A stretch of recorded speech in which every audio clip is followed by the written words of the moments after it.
À la page 43.11 de la même ordonnance qui date de 29 décembre 2017, il est reproché à mon client ce qui suit, Monsieur le Président, respectueux assesseurs, tout en vous remerciant de votre patience que vous observez tous les jours.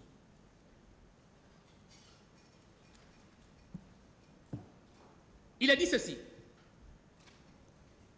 Abdoulaye Sherif Diaby, d'avoir à Conakry, c'est le pour qui dit, hein, d'avoir à Conakry le 28 septembre 2009, en tout cas, depuis temps non couvert par la prescription, deux points. Volontairement entraver l'arrivée de secours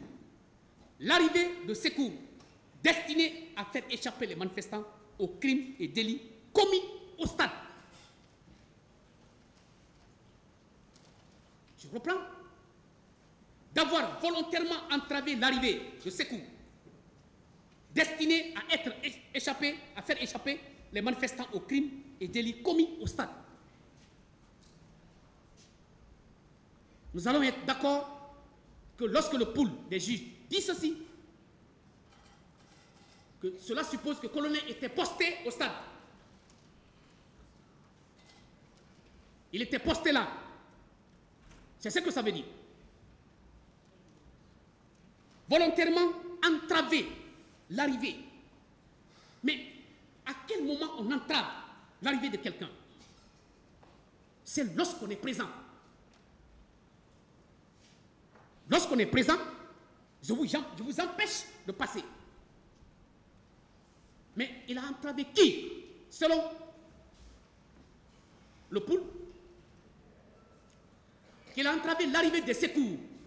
Monsieur le Président, comprenez très bien que ces secours-là, ce sont les ONG, Croix-Rouge, n'est-ce pas, Croix, etc., les Terres des Hommes, ceux qui venaient de manière philanthropique pour assister les blessés au stade 28 septembre.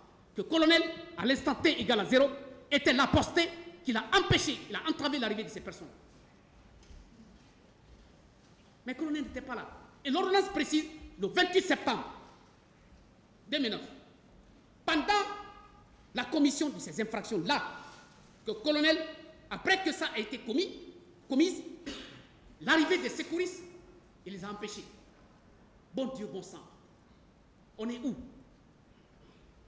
Le colonel n'était pas là. Docteur Chérif n'était pas présent au stade du 28 septembre. Soyons d'accord. Même si on n'aime pas quelqu'un physiquement, mais reconnaît-lui au minimum ses petits droits. Oui, parce que personne ne peut être aimé à 100%. Même un fou. Mais comment se fait-il que le colonel soit dans ses mouvements pour Koya et qu'au même moment, il a été appelé par le général, à l'époque, le chef d'état-major général des armées, colonel Oumar Sano, pour lui dire « Revenez, monsieur le ministre, ça ne va pas au stade ». C'est comme si, en ce moment précis encore, le colonel se trouvait encore au stade, du 28 septembre. Mais ce n'est pas possible. Ce n'est pas possible. Et l'ordonnance est très claire. D'entraver l'arrivée de secours destinés à faire échapper les manifestants aux crimes et délits commis au stade du 28 septembre. Il n'était pas là. Il n'était pas là. Il n'était pas là. Il n'était pas là. Colonel qui a tourné sa voiture pour répondre à l'appel d'urgence, qui allait déposer, qui a écouté son déplacement pour aller s'intéresser, pour aller vivre l'événement, pour aller assister, pour prendre les dispositions en sa qualité de ministre d'État de la Santé. Comment ce dernier peut être qualifié d'auteur de cette infraction au même moment qu'il est en train de se déplacer, de faire des va-et-vient entre la présidence de la République, le QG, le ministère de la Santé, donc et on dit qu'il était au stade en train d'empêcher l'arrivée des secours. C'est injuste. C'est une violation à ses propres droits. C'est injuste. C'est une accusation à tort et à travers. Comment vous voulez une personne, en sa qualité de ministre d'État de la Santé, met les moyens, mais pour tous les actes de nature à assister des personnes qui souffrent. Et on traite ce dernier qu'il est l'auteur de cette infraction. C'est pas bien. Deuxième paragraphe. De s'être, dans les mêmes circonstances de lieu et de temps, volontairement abstenus d'empêcher par leur action immédiate, sans risque pour eux ou pour les tiers, la commission des crimes sur les manifestants au stade du 28 septembre et environ. Je reprends. Volontairement abstenus d'empêcher par son action immédiate, sans risque pour lui ou pour les tiers, la commission des crimes sur les manifestants au stade du 28 septembre. Vous savez, quand vous écrivez, réfléchissez ce que vous écrivez. Lisez, relisez encore. Est-ce que le contexte là est normal? Est-ce que chaque mot a sa place? Est-ce que la personne que vous décrivez, est-ce que l'intéressé à l'instant T mérite d'être là? C'est ce qu'il faut savoir. Mais lorsqu'on dit que colonel, de manière volontaire, s'est abstenu d'empêcher par son action, sans risque pour lui et pour les tiers, de commettre, il a empêché de commettre des crimes au stade du 28 septembre. C'est extraordinaire.